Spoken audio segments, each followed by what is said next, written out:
Hello everyone and welcome to episode 6 of the Coffee and Coaching podcast. Today, me and Jack are joined by Alistair Fraser. This guy is an absolute biomechanics whiz, but he doesn't think he is. Please introduce yourself, Ali, and tell people a bit about what you do.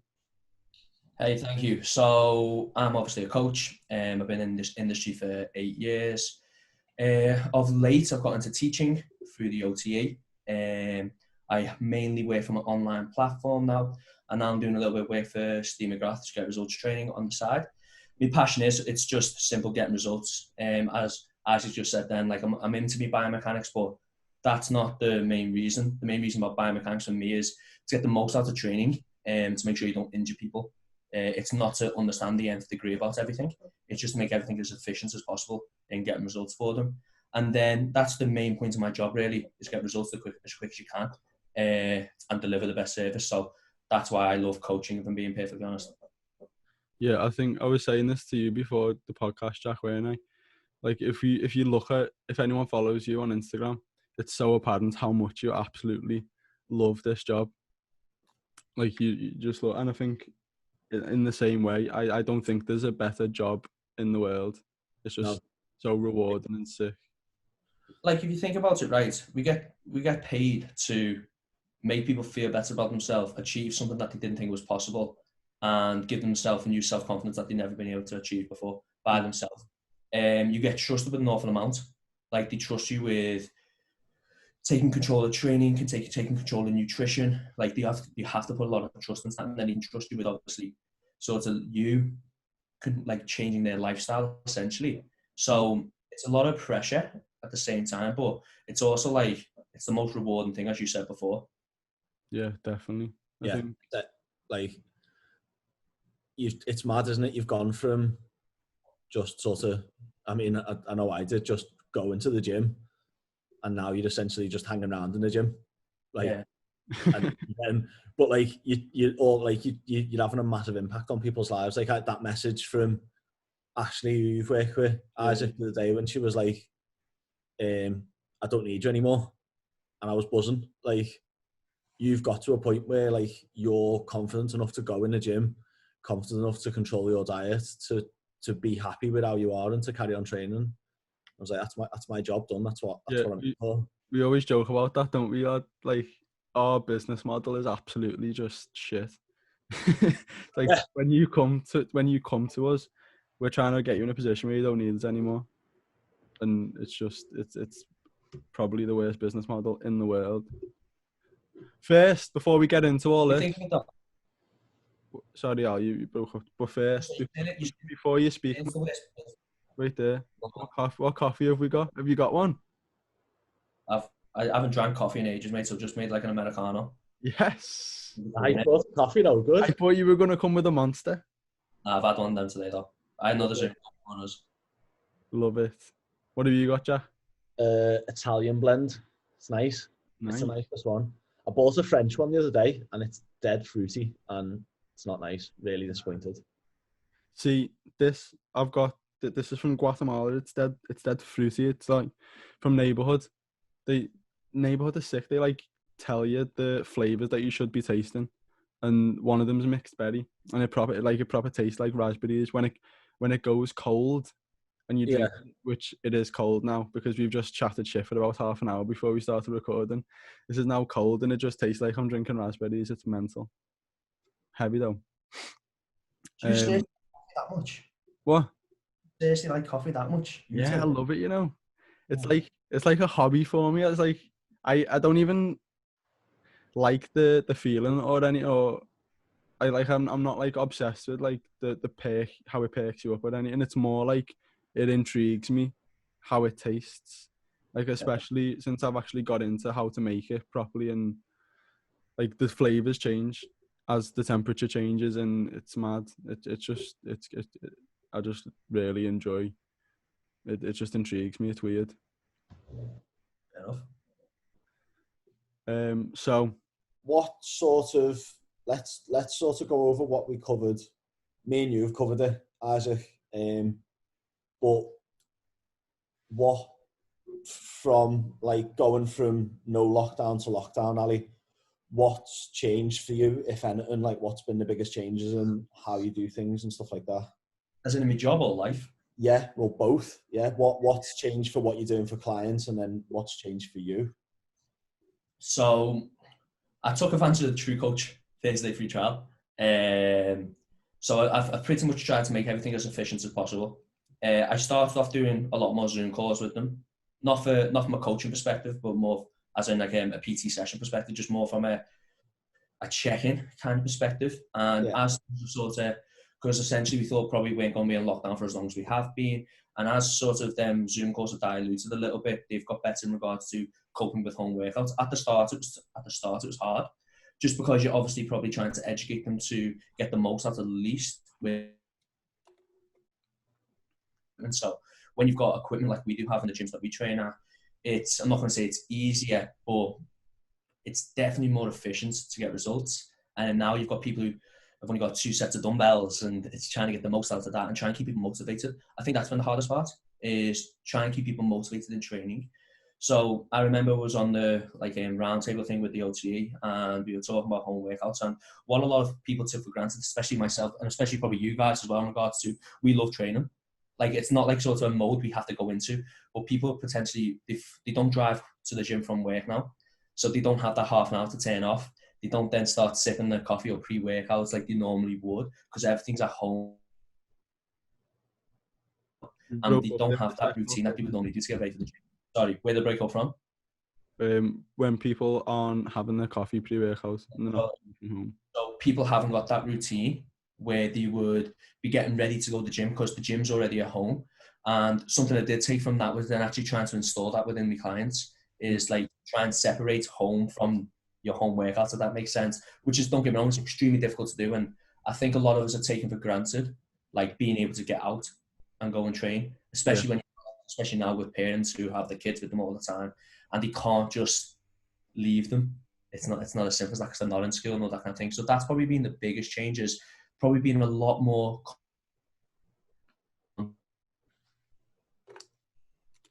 Broke up again, Al. I don't mean contact as in just WhatsApp.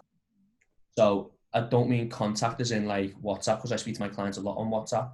I mean mainly like Zoom consultations, and just speaking more about motivation, just trying to keep them as positive as possible.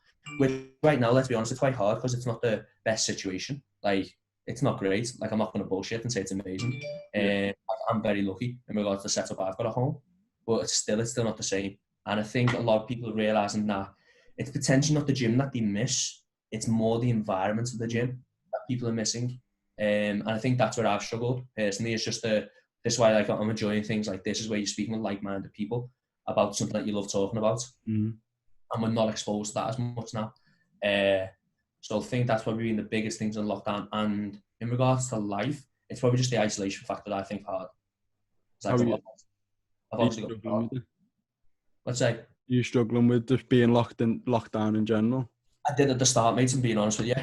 Like, I took 2 weeks off training, and I pretty much just thought of it like, I'm just going to take this time to chill out, back off from work a little bit and all this. But it's been the socialising that I've missed the most. Yeah. Like the general chit chat, as I said before, about sort of either your job or just life. And the fact that, like, as I said, I've got my dog, but it's still not the same. Like, and if I didn't have him, I'd probably be in a little bit different position. Like, Hannah works, so like I am in the house by myself a fair bit. Yeah, I think like it's the same as probably what a lot of people are going through right now. So that's why I think we're all hoping for a bit of good news soon. Even if it's just to lift the lockdown, so you can go and travel to different places and meet people. Like, even if they say you can only meet 20 people, whatever the rules they might put in place, just the fact that like you can see a little bit of sort of like future happening. Because right now you just don't really think anything's happening, but it's obviously going to lift at some point. Yeah, I think I'm really weird in the fact I'm like proper. I'm really antisocial naturally, so I'm just not missing any social interaction at all. I'm actually quite enjoying all the free time. Obviously, no one-to-one sessions, so it's like I finish uni now as well, so I've got like hours and hours in the day where I'm just completely free to do what I want. So I'm sort of enjoying it, although the boredom is starting to kick in a little bit now. I think when you talk about motivation, then I just written it down because I knew I'd forget. Did you see Joe Bennett's post he did a few weeks back? he was talking about like you're talking about it's difficult to get into the training mindset while you're at home. And you did a post about how like trying to create like a pre-workout routine, or like setting up a house or a room in the house where you'd never go to do anything else but train. So for some people that might be the garden, or like maybe a spare room that you would never go in. It's like it's difficult to be in your bedroom training, or like in the living room, like watching the tweenies while the kids are watching the tweenies, and you're trying to train. It's like it's not the same. And like little tactics I've been employing with clients, I've started doing it. Well, I'm gonna start doing it myself. I'm gonna try it tomorrow, the first time. Just go on a fucking drive. I've started taking pre-workouts now as well.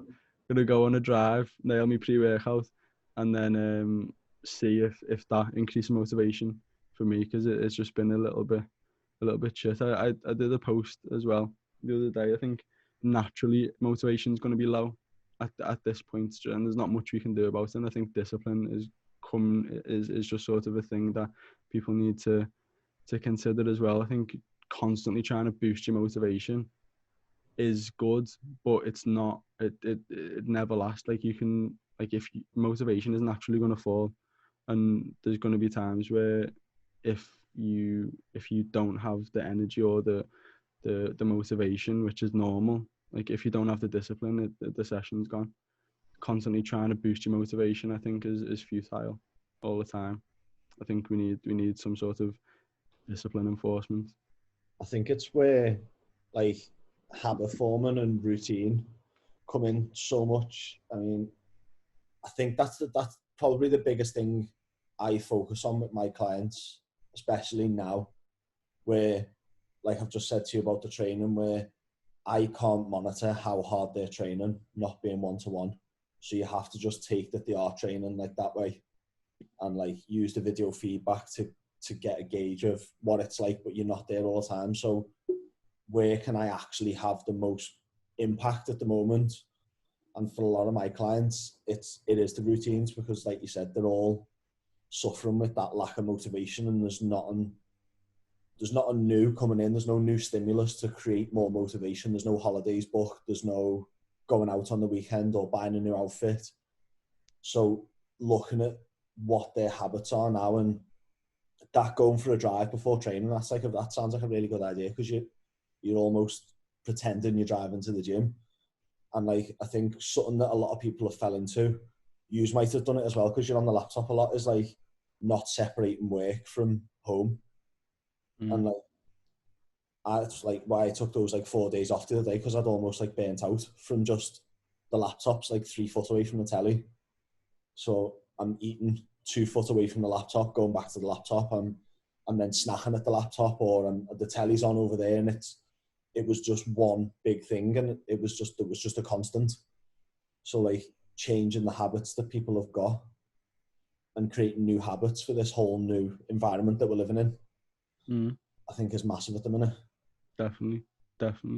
I think with talking about, when I've just said we need to enforce discipline, that like it goes hand in hand with that. It's like discipline is sort of will naturally arise if you've got the habits in place to deal with the shit situation that we're in. Al, what sort of stuff have you been doing differently in terms of programming?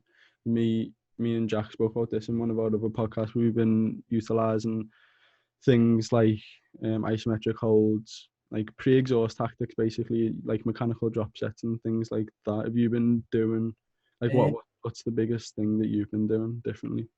I'm quite lucky in regards to a lot of my clients have been able to get hold of a fair bit of kit. So it hasn't mainly just been like body weights and whatnot. But the thing that I've really been focusing on is tempo. So how I thought this in my head anyway is, and this is like just like a theory in the top of my head, is if we can nail execution at home, we can get that connection with tissues that we might not have been able to get before due to the fact of load not being as heavy. You can't really just shift things from A to B now, and we can sort of teach these movements and I think sort of ingrained in school. When we come back to the gym, and this sort of what I'm trying to use clients and motivation is, when we come back to the gym, the exercise is going to feel a lot different. The progression will be to make is a lot different. So I've been obviously utilising tempo. Obviously, isometric holds been thrown in there as well. I've done a fair bit of occlusion work with a lot of my clients due to the fact that loads haven't been heavy and occlusion bands haven't sold out yet. So that's been something. You just broke up again, Alistair. A lot of things is like you've got an idea and then you need a client to get a piece of kit.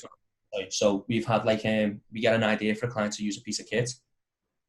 The kit sells out within like 5 minutes. So it's like it's been hard for people to get hold of stuff as well. So it's just been like doing potentially a lot more volume than what you would normally prescribe for a client. Supersets, like Jack mentioned before, nothing fancy. Being perfectly honest, nothing fancy. Like it's about sort of just making sure they can nail the basics and not doing something stupid like giving someone who's never been able to do a jump squat. Yeah. Been things like that of like I'm assuming you've all seen like I tried to go for a run because I got nominated. I got nominated by someone anyway to do 5K. Me and Lucy nominated you. And I thought, okay, look, I used to run for the Northwest. Obviously, I was a lot lighter and whatnot, and it's sort of I just completely forgot about the condition that I'm in right now in regards to I weigh a lot more. I haven't ran in a year, and it's about not making that same mistake with clients because like they haven't done a burpee in a year, so we're going to give them burpees now. The fact that we're all at home, it's like that's a lot of stress going through joints that they might not have put through before. So like I pulled my calf in about fucking 2K into it. Yeah. And it's just like that. That's me not being, especially because we're all competitive as well. So like I wanted to get a decent time, and if you've got these clients who are competitive, it's not watching something like on Instagram and they go, "Oh, that looks fun," but they might have been doing that prior to lockdown. Yeah. And you can't do that. And I think a lot of people forget that training is a skill. Yeah. It's a very technical skill. Like you look at a golf swing, there's a lot of shit going on. You look at a squat, there's a lot of shit going on. Yeah. But you think you can go and play like Tiger Woods, but for some reason people think they can go in the gym and squat like a professional powerlifter. Yeah. It's a mad thing where people just think they can nail it straight off, and it's like you should be able to essentially, but it's not. It's a really technical thing that we need to be able to achieve, and just giving these to clients that have never done it before, and giving them now more reps or something that they've never done before, potentially could lead to injuries. So that's something that I definitely took into consideration as well. Is like trying not to fuck people up. Yeah, definitely. I think like there's been such an influx on social media of just hit sessions, like just people. I think it's come from like a general lack of understanding of exercises and how muscles respond to loads. Like people have just been thinking, all right, we'll just tide the clients over till lockdown's over with loads of hit sessions, and then we'll be sound with that. But it's like if I just feel like people need to clue themselves up a little bit. Which kind I agree with that. Sorry, go on. broke up then. No, go on. It leads me nicely into the question I want to ask you next. Okay, so like I'll counteract that. Like, do you know like people are doing Instagram lives and they give them? So I like CrossFitters in regards to like a community aspect of it. I think it's quite cool. I think CrossFit's quite silly in regards to they try and make people doing CrossFit. And by the way, I'm butchering CrossFit. I apologize to everyone listening. But they're trying to make people who are doing CrossFit to do the same thing as what athletes can do. Like completely different worlds apart. Someone who sits at office all day compared to someone who trains 5 hours a day, completely different. But I do like the fact that people are trying to give free help out there. Like you could argue that they have an alternative motive to increase the Instagram following and whatnot, but you know the fact that we can't actually do much right now, and people might not be able to afford a coach because of whatever's happened financially right now. The fact that people are given sort of like hit workouts, I do think it's quite cool. But I do then think people need to make sure that they either be able to regress exercises or advance them for the clients that they have there. So it's not just assuming everyone can do a specific exercise, because it's quite hard to do an exercise while watching it on a 7-inch screen on Instagram. So I agree with you. People need to have an appreciation. This is like why I like my mechanics. People have got to have an appreciation for what they're asking the body to do. At the same time, I think it's quite nice the way people are just trying to generally help, hopefully with a good motive anyway. Yeah, I'd agree with you actually there. Now you've said, I think what's also sick of you see, I don't know if it's the same around your area, like since lockdown, so many people are like out walking and running and stuff. Yeah. It's boss to see like people who have quite clearly never been on a run ever are now out running and being active. It's fantastic. Yeah, 100%. Well, round ours, it's like Amsterdam season, isn't it? And they all can't go to Amsterdam. So like there's just firms on bikes on every corner. Like it's chaos. So we know that this is what I'm intrigued about. So we know that if you're unhealthy in regards to you either obese or you suffer with other some kind of health condition, that does sort of increase your risk of getting ill. And by the way, look, I don't want to talk about COVID, but surely then health has got to be a priority. So I don't get why you can PT outdoors, but you can't have PT sessions. If you say like you just open the doors of the gym. Yeah, no, like gyms being open, I can understand you closing that, but I think to give people sessions, I can't understand why you can't do it in a gym, but you can do it outdoors. I think what they've been trying to do is they've been basically they don't want to open gyms because then it's like the gyms are open, like lockdown's over. But then they also understand that how so many PTs are self-employed, like people are not going to be able to eat if they're not able to do sessions. So I think they've just sort of like slyly just compromised with themselves and been like, right, we'll let them do that, but we can't open the gyms yet, of course. I think that's what. I think private facilities should be able to open, so private PT studios. Yeah, it's open. That doesn't make sense to me.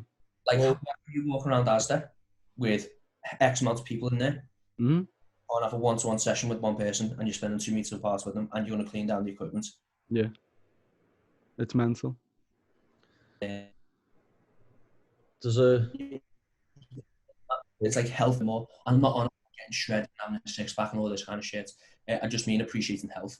Like, it's like, I'm not going to go into obesity and all that kind of thing, but it is obviously on the rise, and it makes me laugh the fact that like the open Mackies, like you've all seen I'm assuming you've all seen the meme where it's like, this is essential, this isn't essential. It's like, we know like McDonald's isn't the best thing for us. Like, don't get me wrong, it doesn't mean you should never have it in your diet kind of thing. But at the same time, we do know that health, and what you said before, Isaac, about people going around jogging and all that, it does look like people are starting to appreciate health a little bit now. Yeah. And we quite cool to see what happens over the next couple of years, especially in this. Definitely. Go on, Jack, sorry. I think like it's weird. Like the people of the UK with all of this going on have become more conscious of their health. Like a lot more people are into fitness, a lot more people are looking at what they eat and how they eat and how they can become healthier. And all of the, like every 2 minutes on the radio and the TV, there's adverts about saving the NHS, stay in, stay healthy, wash your hands, all of this. But there's been no talk about, like there's been no push from the media or the government about actually improving your health. Mm-hmm. Yeah. Do you know what I mean? Like, so there's a pandemic because of a virus that can make a lot of people sick and kill people. And it's a bigger risk factor if you've already got pre-existing health issues. So why, as one of the biggest things not being, now be a good time to look at your health? Have you know Rhonda Patrick, who we were talking about the other day, Jack? Yeah. Are you aware of it, Al? No, I don't follow like any of this kind of thing, to be perfectly honest. I'd say not from the media. She's sort of like, I don't even know what she does. She's a researcher, but she's really into like fasting and longevity and saunas and stuff like that. She was on Joe Rogan podcast last week, I think it was, and she was talking about the impact that vitamin D has on how susceptible you are to dying of COVID-19. Yeah, it's like if you notice, like they reported in the news, even in the UK, like the black community or ethnic minority communities are suffering more from death from COVID-19. And like if you look at the Somalian population in Sweden or something like that, they're really just getting nailed by it.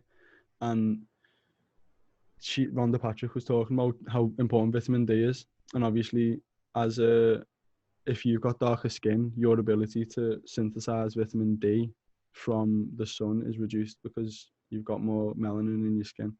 And so with lower vitamin D levels, you're more susceptible to it. So she is talking about really high supplementation of vitamin D, and she's done research, and there's studies suggesting that you need more vitamin D to be able to deal with it. She's advising stupidly high doses of vitamin D, and magnesium supplementation, because that helps activate the vitamin D into the active steroid hormone that actually can have an effect. So, but going back to it, like, yeah, why is no one pushing, like, look after your health because you might die? Like, why if this is like public knowledge, like Rhonda Patrick, not an immunologist, she's just gone on the website and found this information out. Why is this not being told to people? Like, go get out in the sun, supplement vitamin D if you can afford it, and eat some fucking spinach and get your magnesium in. That was probably the first thing I told all my clients. I think just before lockdown, you got me onto that professor who does all the talks about sleep on Instagram. All the talks about sunlight, sorry. And literally just said to every single one of my clients, whether they were one-to-one or in person, that, like, if this lockdown happens, use the sun. Like, you've got nothing else going on. Yeah. Going to work, go and get in the sun in the morning, go and get in the sun the night, and just literally was like, look, this is all the benefits that you're going to get from literally by just looking at the sun for 10 minutes twice a day. So incorporate that into your steps, and you haven't got to change anything else other than being in sunlight. And your sleep will be amazing. How's your sleep doing now? Still shit. I had this conversation with you. So I've been like conversing with their physio quite a lot through lockdown. So, like, again, look, like me, like, I've had my 30-12 physios and whatnot before, but like me and this girl, we've got on really well. Like, her approach to physio, I will get into something about it. Her approach to physio, I think, is fucking awesome.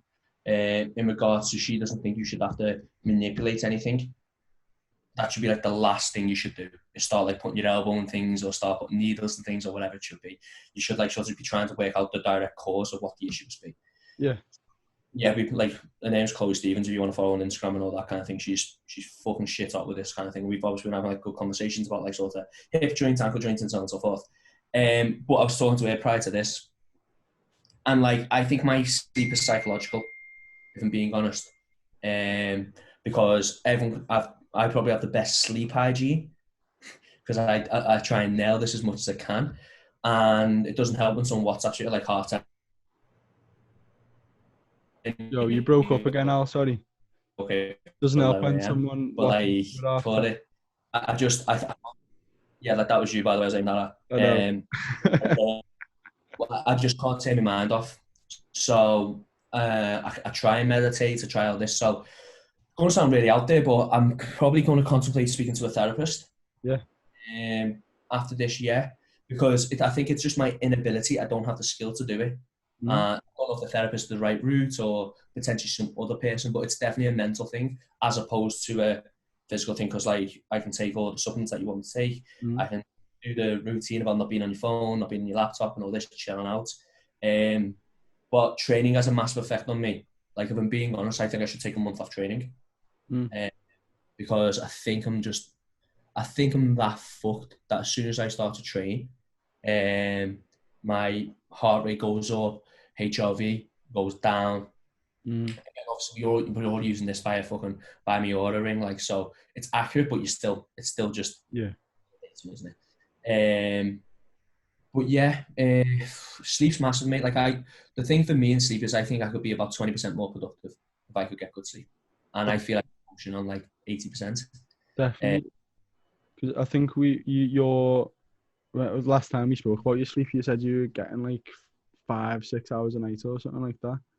It's like we done a whole podcast on sleep, didn't we, Jack? It's like there was a study where they put people into a deficit. Two groups were in equal calorie deficit, and I think it was about 70% of their maintenance calories, and they sleep deprived one group to 6 hours of sleep, and the group that was sleep deprived lost 50% of their weight from muscle mass, and the group that were not sleep deprived lost like 90% of it from fat. So obviously they were just normal people. They weren't training or resistance training or anything like that, so it won't be the same degree to you. But like, in terms of productivity and business, obviously you'd have more energy and whatever, but I think even your training, you'd receive more benefits from your training if you could nail your sleep.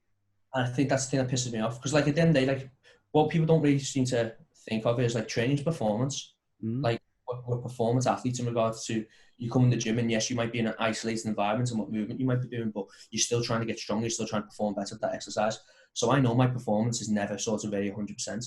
The best I've ever felt, mate, if I'm being honest with you, with regards to sort of like a biofeedback, feedback was when like I went to Mexico, and it was probably the week prior to Mexico. So I finished my comp, food was up, life was great in regards to business and all this kind of thing.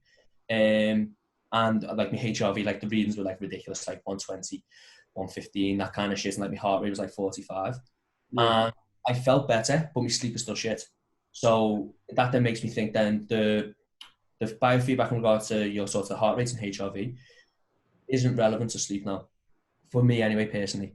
My sleep is something different in regards to just, I think it's more psychological. Like I remember I never used to like to sleep as a kid. So I'd always want to get up and play. Like, like when you want to go up and play footy like 7 o'clock in the morning. I was that kind of kid who would be getting up at 7, 6 o'clock because they're looking forward to playing sports. And I think essentially I could have built a bad habit. And this is why I don't think any sleep techniques will work. Like, mate, I can take a diazepam, so there's nothing. So, yeah, like sleep's not great, but sleep's cool. Like I love sleep. Like I'm assuming you've all read the book, like Why We Sleep. It is awesome. And like when you talk about sleep deprived, then like people being like sleep deprived is like 5 hours. But if you look at the majority of people, like I know like we all do appreciate health and we try and get as much as we can, but people try and function on 5 hours. Like they run £1 million businesses at 5 hours sleep. It's like, imagine like if you could just get a little bit more sleep, how much more productive you'd be. I know. Like you made the joke, didn't you, Jack, a few weeks ago? Or I think you did a post about it. There's like people say, like there was a viral video from Steve Harvey, weren't there? And he was saying, if you want to be successful, you can't sleep for 8 hours and all this. And it's like, but then if you did sleep for 8 hours, you'd be like well more productive. You'd also probably reduce your risk massively of dying when you're older. Like you might add 20 years to your life. You might not get dementia. You might not have a heart attack at 70. You might live a bit longer. What's the point in being like sleep deprived from 20 to 30 so that you can get your business to a certain point, but then when you turn 35, 40, you start getting signs of dementia and health issues because you haven't slept for 10 years.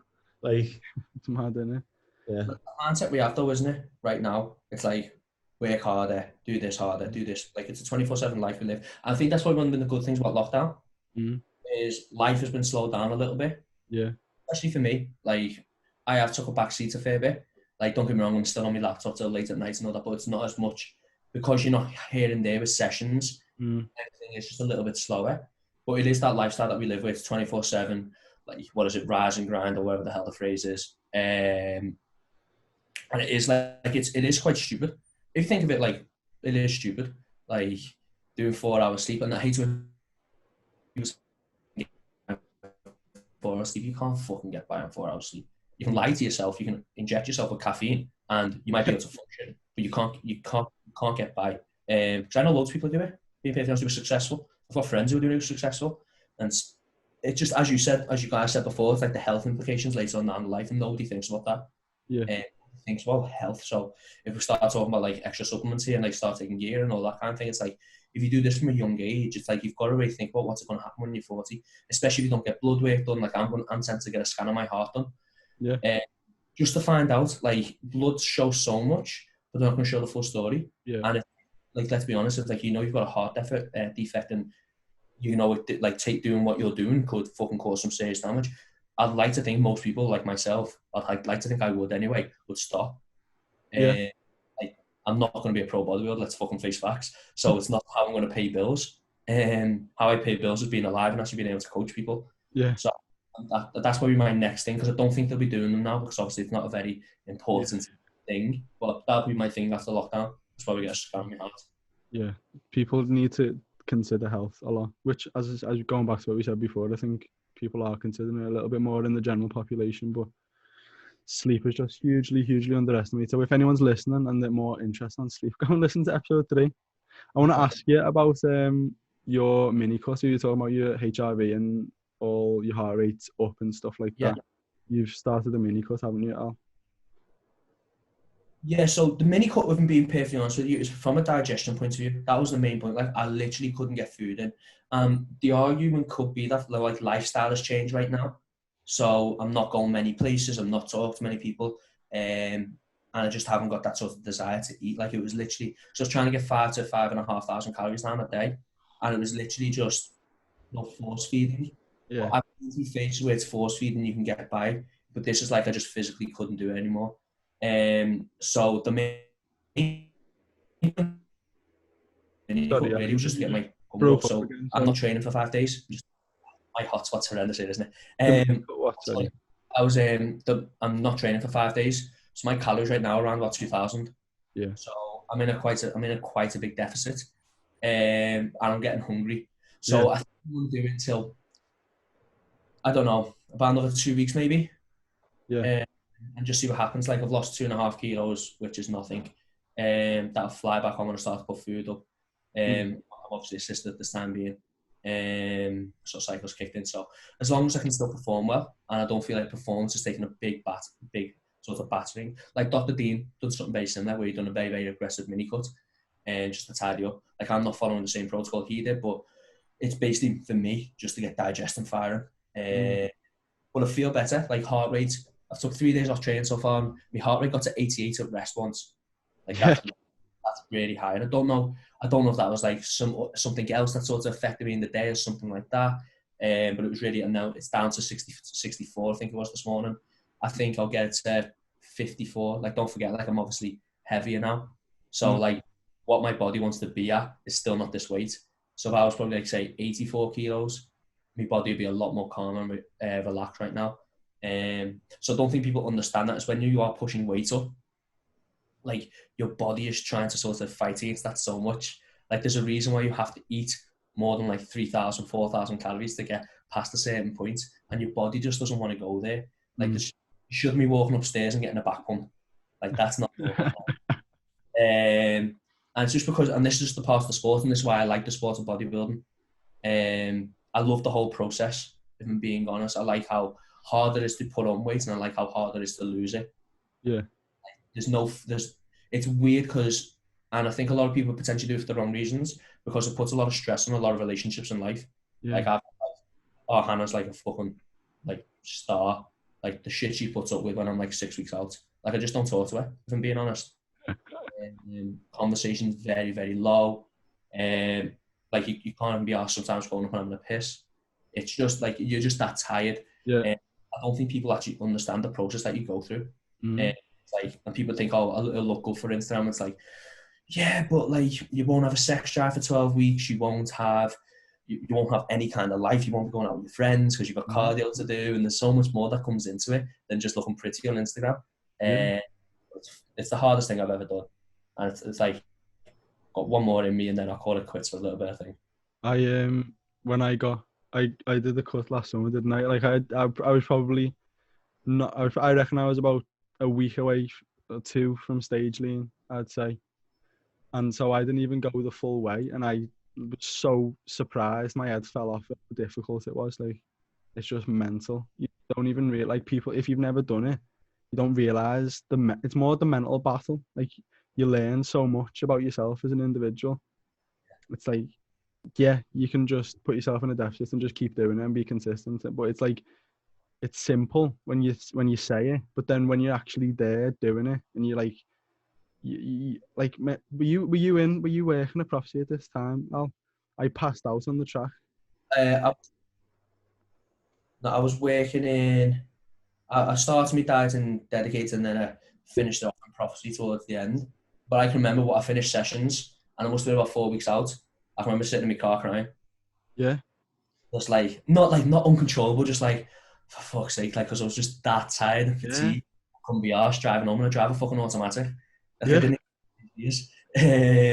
But it's the I remember I drove home one time from the gym in third gear and just didn't change. Just pulled off from the lights in third gear and did everything in third gear just because I couldn't be arsed changing. It was that fucked. I went to bed one night thinking, I feel that shit. I might die tonight in my sleep. I was like, oh my days. but that's the fun part, though. Like, not to feel like you're gonna die, but like, you know, pushing yourself to that place. And it's like, can I do it? Can I do it? Can I do it? Can I get through this? Like, and you're sort of mentally counting down the days. Yeah. I think where people really go wrong is when, and I'm gonna like sort of be stereotypical here and sort of like pick out bikini competitors, because these are the people I really see it do mainly the time. It's sort of like have like a tree cupboard. Yeah. It's like you really shouldn't be depriving yourself that much that you need to store food away secretly. I think that's one thing that scares me.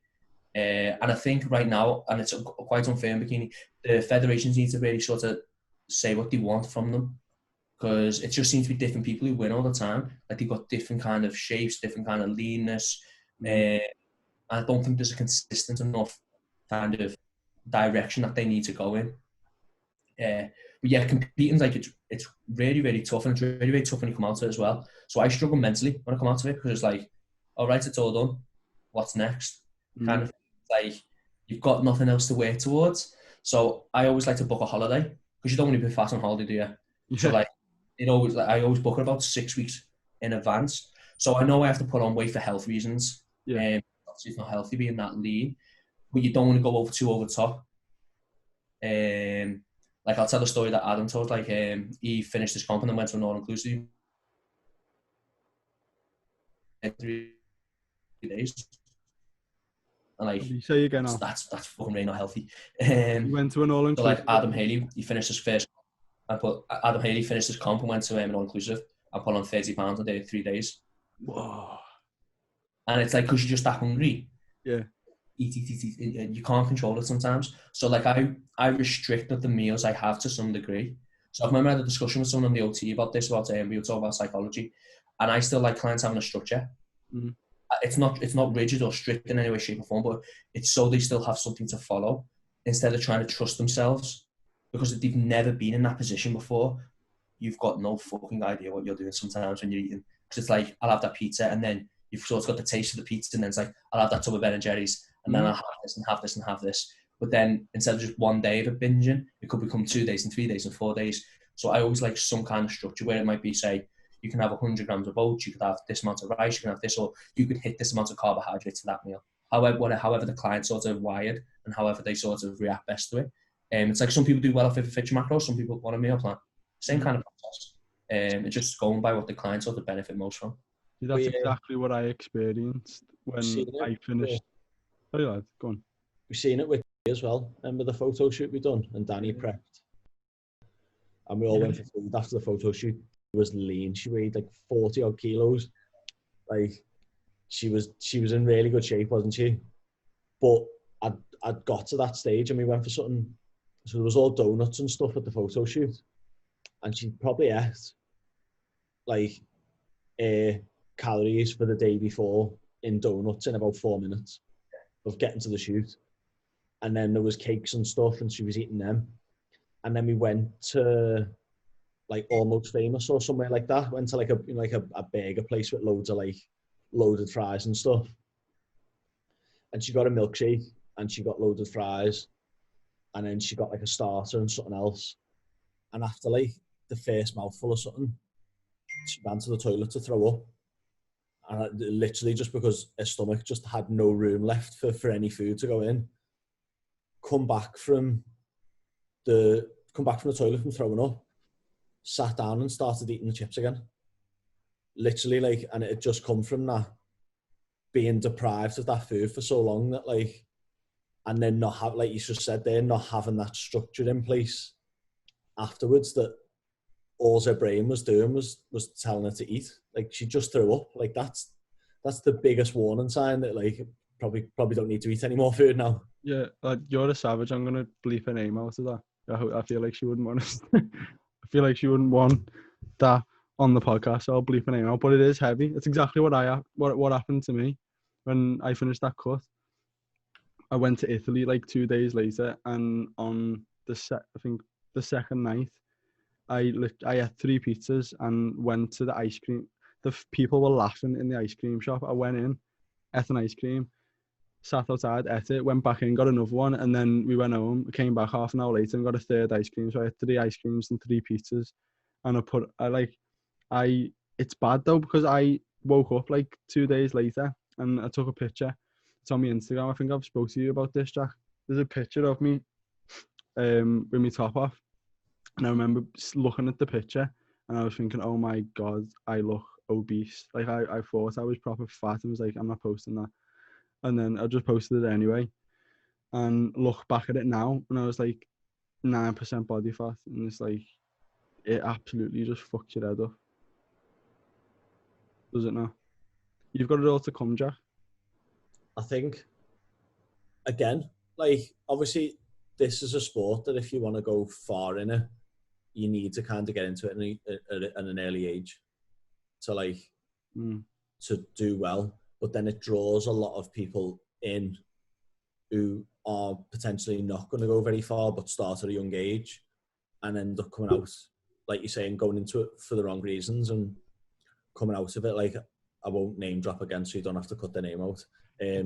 I had a consultation with someone, and they wanted to start working with me, come and spoke to me about, like, putting on size and stuff. And as they were speaking to me, they were like, I reckon about 2 weeks away from going on stage. Like, that's how lean they were. Like, but like very little tissue, but just ridiculously lean. And they've been working with a coach for about maybe like 2-3 months, trying to put size on. And every time the coach he was with, I tried to give him more calories. He wouldn't. He was refusing to eat anymore because he just was like, he just got into that headspace of like, he didn't want to, he was like terrified of putting fat on. So when he come to me, he was like asking me like, how am I going to approach it? How, like, what would I do to get the size on? And like, I was explaining to him, like, look, you've obviously got yourself into a position like mentally where you're fearful of putting fat on, and so you won't eat any more food, and that needs addressing first before you can even contemplate putting size on or going into an off season. Like, if you're not comfortable with the food and how you feel around eating and how you feel around your own body, that's what needs to address. That's what we need to address. Like, you're not going to do anything other than impact your health even more badly, more poorly, if that underlying issue isn't addressed, which has been caused from, like, obviously getting into it for the wrong reason, like getting lean, loving the look of being lean, but then not sort of having that understanding of the process afterwards, or like the implications of being that lean.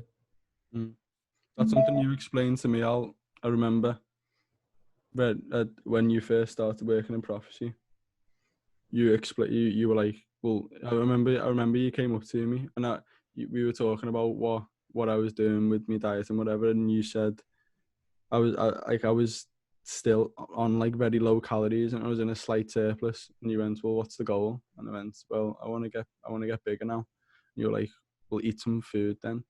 And I was just like, oh yeah, that makes sense actually.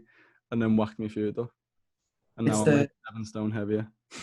Yeah, it is mad. So I remember, like, I finished my comp, and then I think a week later, Cal was on, and I must have put on, like, so I was on stage, I think like 74, 73 maybe on the day, and then I must have been, say, like 75 when I seen Cal, and he pulled me to the side, and this is like why I respect him so much, being perfectly honest. Like, I basically went to say hi to him. He was having a meal with all his family. He got up and come up with loads, and he went, you need to start fucking eating food now. And then me and Hannah went out for a meal that evening, and it's very hard to explain unless you've ever been in that condition. Like, you do not look attractive. Mm-hmm. Like, when you're that lean, you look fucking horrible, but you like that look and that lean. It's weird. And I think also people get in a sort of misconception of how lean you have to be competitive. So I put a photo on a few days ago about my, like, ideal sort of what I sort of thought I should have stuck on step on stage, because I just looked great, but I still lost 4 kilos from that point. I think I seen that. Was it with the one where there was 4 images of you posing? Yeah. Like, try to ignore this, but I still had so much more. I still had fat to come off. And I don't think people realise how lean you have to be for the quality that's brought on stage now. Like, the quality, like, if you're doing it for fun and you're doing it sort of as a challenge to yourself and just to try and beat yourself every single time, like, that's why I do it. Like, I know I'm not going to win a pro card or anything like that. I'm not that stupid. But I just like every time I step on stage, it's like, okay, can I come in a different condition? What's the new challenge? The challenge this time is to prep myself. Can you battle that mentally of, do we need to change this? Do we need to change this? Like, I'll consult with other people, hence why I've hired Carl as my mentor. But the challenge is to sort of prep yourself now. But like, it's just, my goal is, can I come on stage potentially 4 or 5K heavier and be leaner? But if you want to be competitive and you want to win, then the standard is ridiculous. And you need to think, you need to get lean, like really lean, like thick skin lean everywhere. Like your arse needs to have fucking lines in it, veins in it, and all that kind of shit. But again, with that's a sport, an extreme sport. Like, and people, like, I used to justify to myself, I used to try and tell myself it's healthy because I was eating healthy food when I was younger. But it's not. Like, let's be honest, like, you really fuck yourself up. Yeah. Like, and this is why when you got that lean, the first thought was, okay, what's the aim now? Tissue. You can handle a lot more food than what you actually think you can mentally. So it's like, okay, just put it up and see what happens. Like, just see. So put 500 grams of carbs, and if you put on, say, like 2 kilos, 3 kilos in a week, okay, you maybe have overstepped the mark. Just put it down a little bit. And it's just trusting yourself a little bit. I think that's the hardest part. I think that's why it's always good to have a coach, is because they make decisions for you, and as long as you trust that person, then you'll fully go behind what they want you to do. Yeah, definitely. I think, as you say, prepping yourself will be a challenge. I think if I ever decide to get absolutely peeled again, I will definitely get a coach, because that was one of the hardest things for me. Is like, I'd want, like, there's like 2 versions. It's like the little angel on this shoulder and the devil on that shoulder. It's like, he is saying, go and have a big fat burger, and then the angel's like, nah, you don't. But then the subconscious side would be like trying to find scientific justification for why I deserve that burger. So I'd be like, oh, well, weight did this morning, maybe potentially a refeed might improve training performance tomorrow, and all this shit. And it's like, no, like, shut the fuck up. Like, if you had a coach there to say, no, just stick to the plan, you dickhead, it would work a lot better, I think. The other thing about having a coach is you learn how they do it. So like, it's learning like a new technique and learning how they get you lean. That's what's quite fun about it. It's like you learn off other people. So I'll always have someone. So even when like after potentially finishing mentoring with Carl, I'll always hire someone. That's why I consult with a lot of people, because it's just to get their opinion on how they do things. Because there's so many ways to skin a cat in this industry, and it's like just trying to find the best way for your clients. That's how I look at it. Because how I approached you compared to how I approached Jack, compared to how I approached Lucy, who knows a friend of us all, will be completely different, because you're completely different people. So we can have as many people as possible. Like, you might go well off someone else, you might go well off someone else who have learned from, and Lucy might go well off someone else that learn from. So that's why I think it's always handy for a coach to have a coach. And also when you're busy as well, it's nice someone just doing all the shit for you. Yeah, definitely. That's why that was the biggest reason I come to you, Isaac, was just like, I just need you to just tell me what to do. Like, it's one thing getting your clients to do it and programming for them and stuff, but like, this is what I say to everyone. I say it on all my consultation calls: you're your own best mate. You've just said it then. Like, when you prep yourself, like, you'll find a reason why you should choose the easy option. If there's no one there keeping you accountable, like, you are your best mate. Like, if you've had a busy day but you've only done 6,000 steps, but you're fucked, you'll sit there and go, but I have been busy today, I've done loads of this, so that kind of still counts. Whereas if I haven't done my steps and I speak to you, you'll be like, I'm not fucking asked that you've had a busy day. Like, add the steps on tomorrow, or make them up during the week. Do you know what I mean? Yeah. But like, you say about that refeed there, we spoke about a refeed. I think we spoke about refeeds and diet breaks a couple of weeks back, and I put something on my story about it. I think it was just a snippet of us talking about it. Yeah. And I had so many of my clients message me like, when can I have a refeed then? When can I have a refeed? And I was like, no, just no. Like, you're not. You don't need one yet, mate. No, not needed. Sorry, Al. Yeah, I froze, Al. Jamie, I said it's the same. Can you hear me? Yeah. Yeah, you're back now. It's the same with deloads. Like, you two warrant deloads. Yeah. Okay? if a client trains 80% as what you train, he might want to deload. Most clients don't. Yeah. If you think about what we do, it's sadistic in the head. You're in pain. You'll then keep performing reps whilst you're in pain, and you'll go as far as the point where you actually can't complete anything. That's fucked up. Like, because if you like stub your toe, you're not going to stub your toe more and more and more and more and more. So we've got to respect the clients. Clients might not want to go there. Yeah.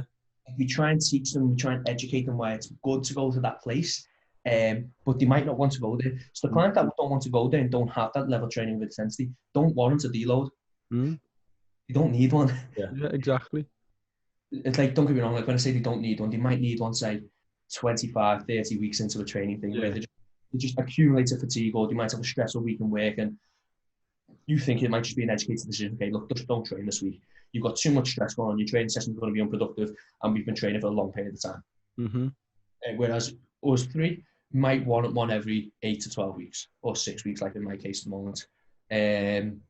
So that's like when you're talking about refeeds and diet breaks and all that. That's why like deloads come into that as well. It's like you've got to fucking earn a deload.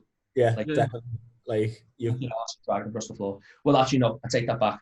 You want to get a deload before you need a deload. Yeah, we spoke about this, didn't we, Al? When we were training together, you were like, I'm going to put a deload in every 6 weeks to catch it before you start to be fucked from it. Well, I also don't think you can program deloads in.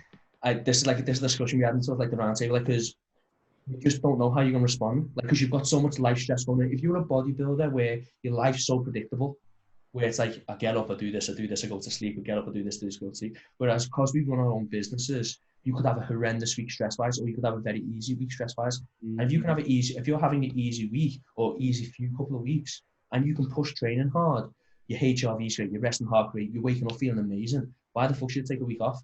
Yeah. It's potentially when you start to see signs, and this is why biofeedback does come into it. It's when you start to see signs, like potentially waking up a few times through the night, or your digestion's off, or whatever it may be. Then you call the deload in. Yeah. Which is something I've been shit at in the past. Hence why I like sort of hide loads of people, is to sort of make sure that like they can do all this for me, and then now the skill is, okay, take everything what you've learned from all these people and now apply it to yourself. Yeah. And call deloads when you think you need a deload. But yeah, we sort of digressed a little bit, but yeah. I'm the same there with you. I think not just in training or in like my diet, like everything, even with business now, like I think it's come from the army. I think the mentality in the army is stupid. It's not. It has a purpose. Like, if you're getting shot at, like, you need to keep moving regardless of whether you're hurt or whatever. Like, if you're in a fight, like, you need to just keep going. But that mentality crosses over onto everything else. So, like, if we're doing a run, so what, your back's hurt and keep going. So what, your knees hurt and finish it. Like, so it just becomes everything. Like, going out for a drink on the weekend, like, the mentality was there. Like, so what, you drunk, keep drinking. Like, we're drinking, you drink. Like, and that was 8-9 years of my life. It's ingrained in me now. So even with like the business stuff, I'm burnt out. Like, I know it. Like the other day I said to you, like, I couldn't even like get in the zone to write some content, but I'll just push through until the point where I implode.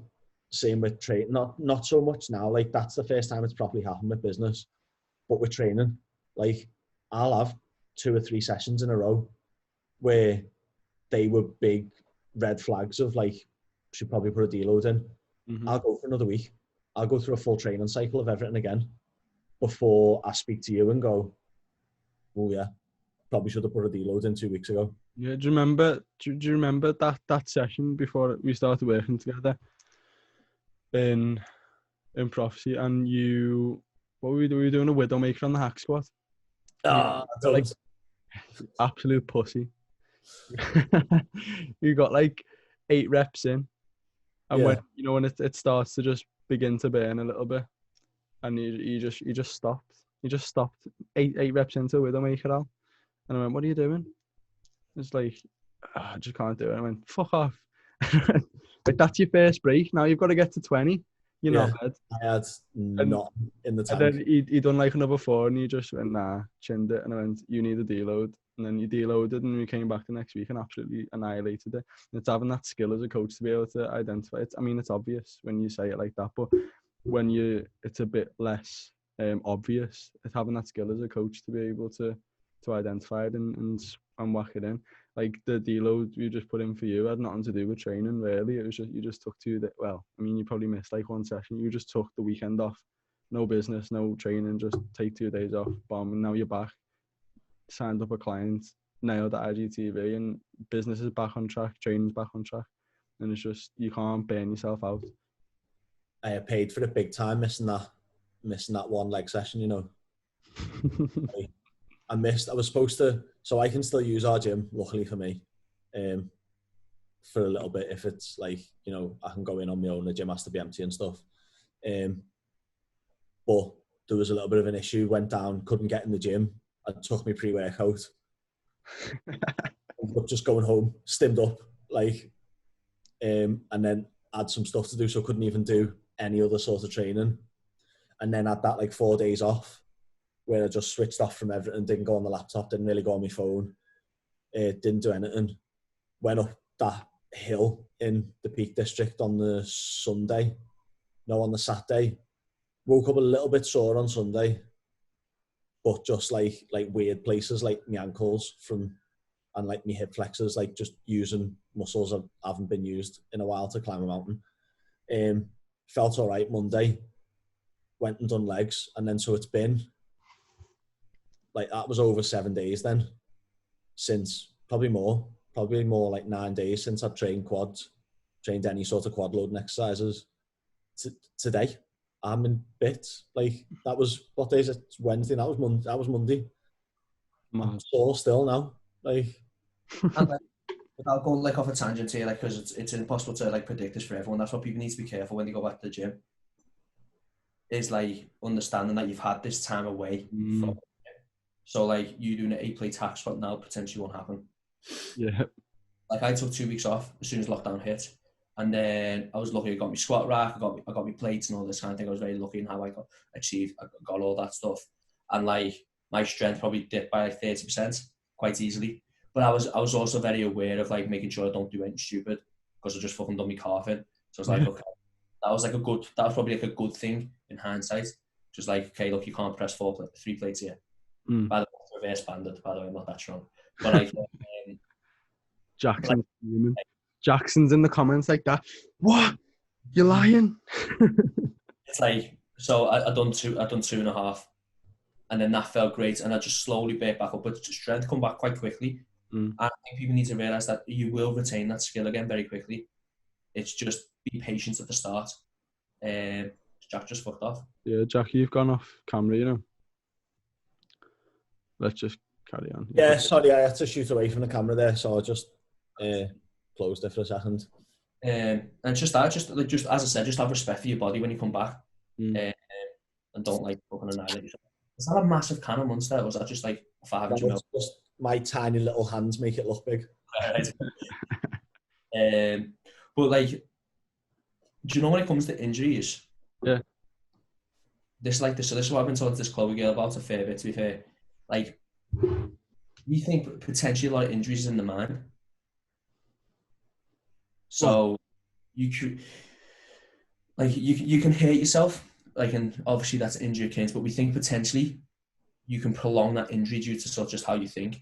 I'm not going to say the word because I'll butcher it, but use a specific word for it.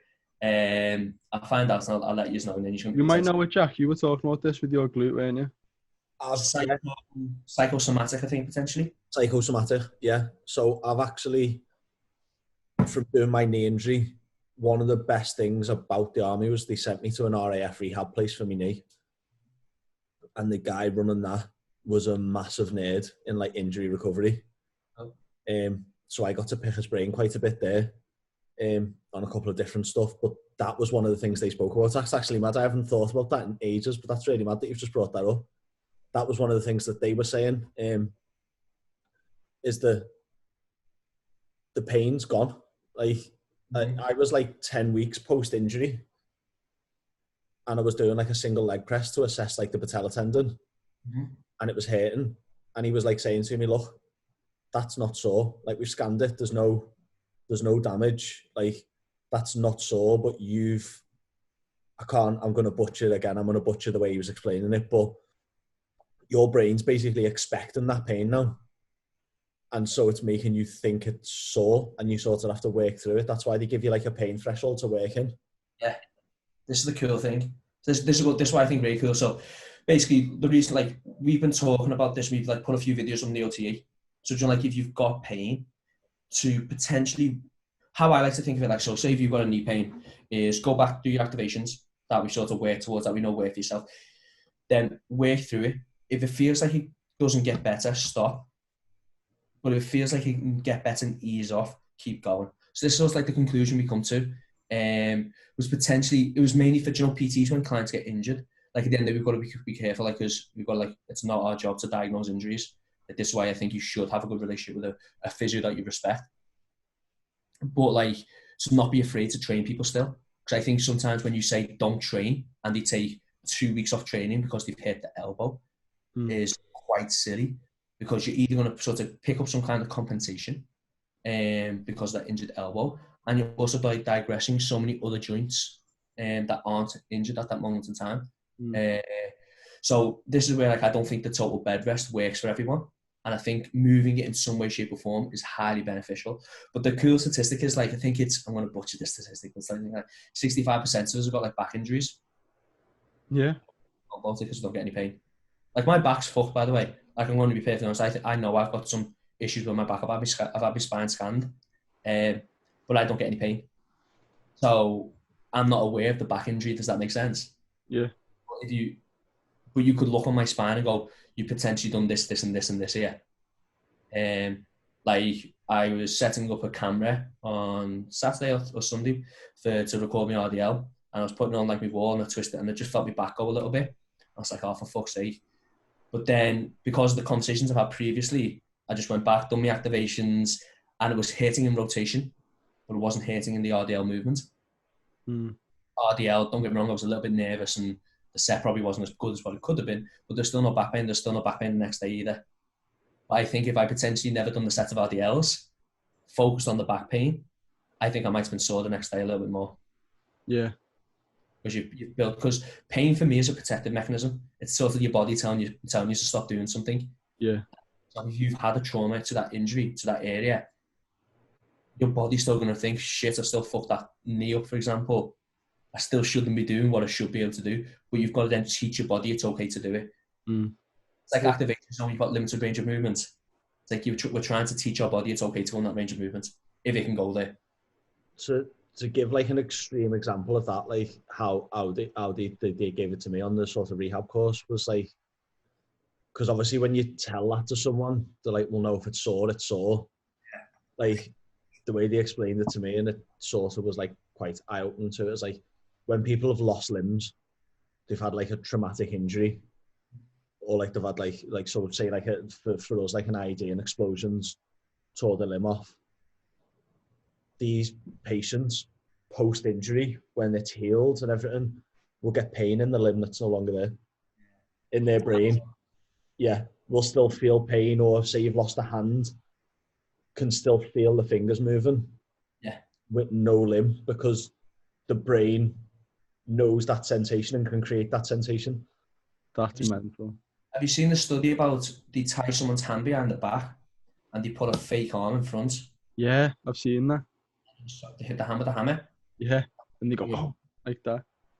Like, that's how, and this is why, like, I never used to be hippie-ish, if I'm being honest. Like, a year ago, I would have called meditation, all that bullshit.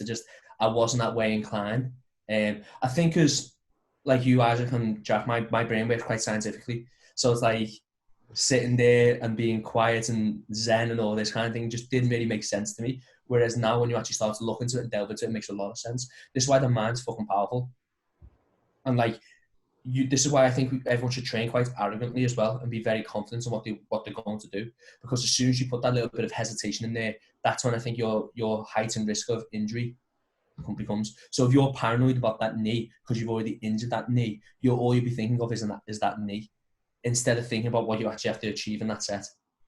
Yeah, digressed a little bit there, but no, it's good. I kind of just want to you've got me onto a little bit, Isaac. The whole, like, I agree. We're all very like science and data based, and you won't just do something without there being a reason behind it. Like, you would never apply something to training without like evidence or whatever, or you wouldn't apply something new to nutrition without something there to back it up. But the meditation and stuff and like the levels of consciousness, I watched a really interesting video which I'll send you later, Isaac. Yeah.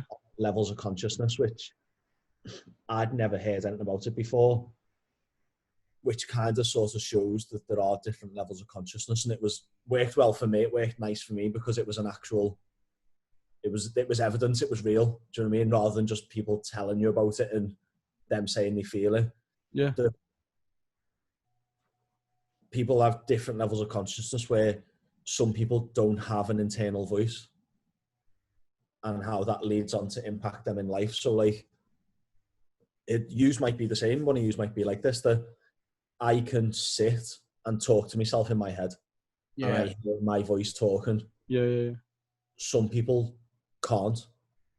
don't have the ability to, like. That's mind blowing to me. Is that like, are you referring to that just like your conscience? So do you know where like you go to make a decision and then you think about the outcomes of that decision and you say to yourself, do you know what I mean? So it's like, do I go and punch that lad or do I not go and punch that lad? And you think of like both outcomes of punching that lad and not punching that lad. So you sort of have that internal dialogue with yourself. So it's like, you're saying some people don't have a conscious. That's not so much that you don't have a conscious, that you just don't have an internal monologue. So people's thought processes are completely different. So they had two people talking about how like they read a book. And so it was a story. So like where you would like imagine yourself. So if you're reading Harry Potter, you would imagine yourself in the scene that J.K. Rowling was explaining and stuff. And the one person who has this internal monologue, who can like hear their own voice in their head if they want to, like, because you can almost discuss things in your own head, can't you, without speaking it out loud, can imagine that stuff. Whereas the other person who didn't have this internal monologue was in a different state of consciousness where they couldn't imagine it. So they don't read any storybooks like that. And when they're reading, so if they were reading like a Harry Potter book, as they're reading through the information, they're just plucking out keywords, and they would put a list. She was like, at the end of the page, I've just got a list of keywords and a list of descriptive words so that I can understand what happened in the scene. They haven't actually pictured that scene or created that image in their brain. They've just created a list. That's mental. So they become a lot better at like analytical stuff and assessing things and dealing with data. And if you were to ask them to write you a story, a made up story, it would be terrible because they actually physically just don't have that ability in their brain. That's mental. But it was interesting that they tied it back to sort of like when we were animals and like before speech was a thing. The theory is, and I don't know how much truth is in this. This was just what they were saying in the video that I was watching. That's how we survived. That this internal monologue, that's where it's come from. We didn't understand. We didn't have speech. We didn't understand it, and there was just an internal monologue telling us, "Go eat, go hunt, go sleep." And then as we've evolved and as we've progressed, and it's become less and less of a thing. But do you think that's where religion started? Yeah. People who still had quite an overpowering internal monologue heard voices, and so they heard this and they were adamant that this was a higher power. But then it ties into how like you can't reason with certain people about data and stuff, which I think is quite big for us in our industry. This is why this is round a big round circle to why I was actually saying this. When people get tied into like, you know, you've got to do keto or you've got to do this to lose weight. Emotionally attached to things is because they have that. They still have quite a large internal monologue. It's quite can't think of the word. It's a big part of how their brain works.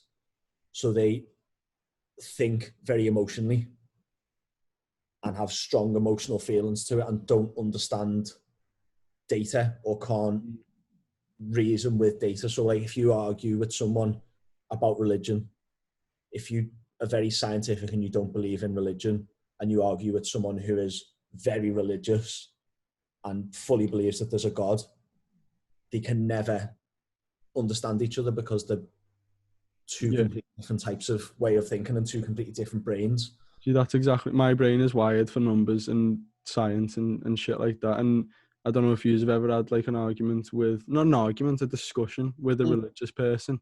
Like a lot of my friends are more so back in the day were very religious. And it's like when you're discussing it with them, like it just, like their point makes absolutely zero sense to me. And my point makes absolutely zero sense to them. It's just like we're just talking to brick walls. It's mental. Like, have you ever had a conversation with a religious person?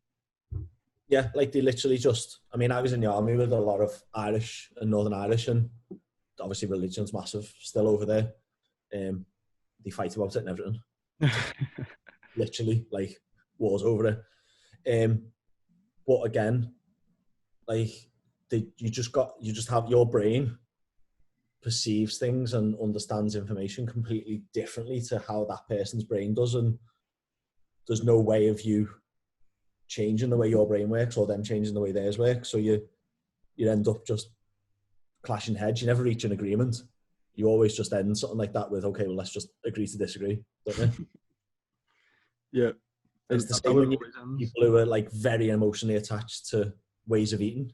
There's some points where like I had a Twitter war with someone the other day called Carnivore Aurelius. Like, isn't there like a philosopher or something called something Aurelius? But he's called himself Carnivore, whatever the fuck this person's name is. And you thinking of Marcus Aurelius from Gladiator? Yeah, but he's called himself Carnivore Aurelius, and he's chatting all this shit on Twitter about how carnivore diet's amazing. I just had absolute like beef for hours with this knobhead. But again, sorry, go on, Al. I was gonna say, what does it matter?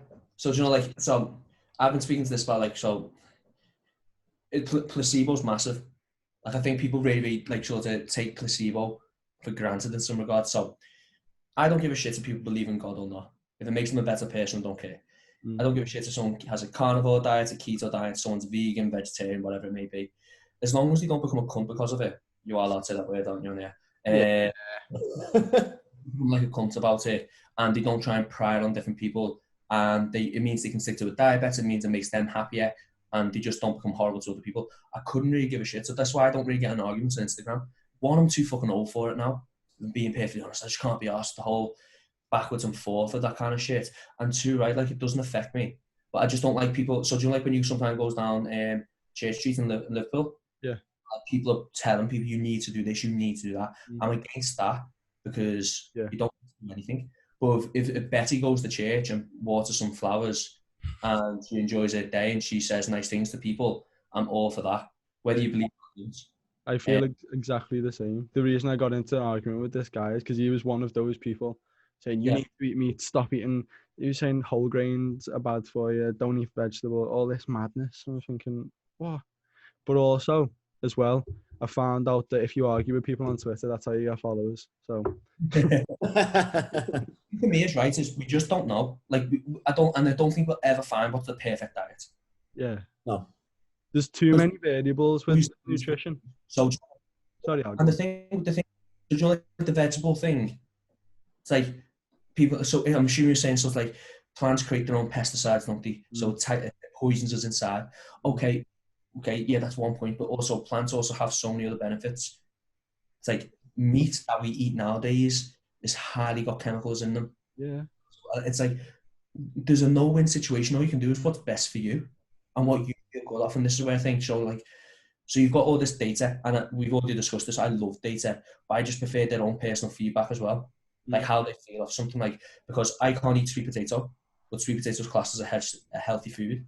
But if I eat sweet potato, I'll be in the corner shitting myself because of my situation. So like this is where individualized nutrition has to come into play here, and this is why just do whatever the fuck you want, but just don't push it on people. Exactly. Yeah. I think that's one of the things I love most about this job is that we have this like overall, this is, with all the information available, the most ideal way for you to improve your health on paper. But then you get Sarah with 3 kids and a 60-hour work week coming into you, who just is never going to meet that, but you get to look at their life and go, well, do you know, if you were to just change X, Y, and Z, this would happen.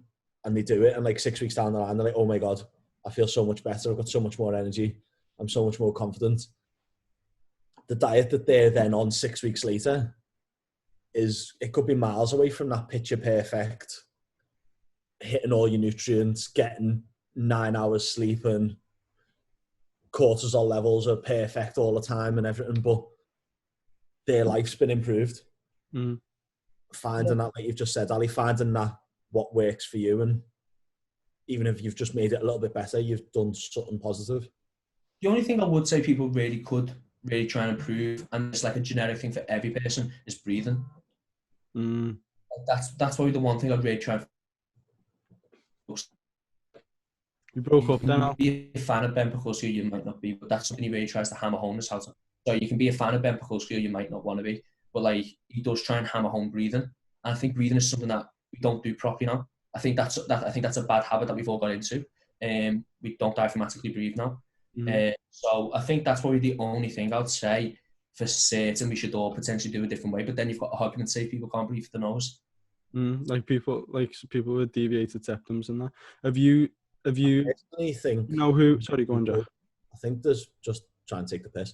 I think personally there's a lot of people out there that should breathe a lot less as well.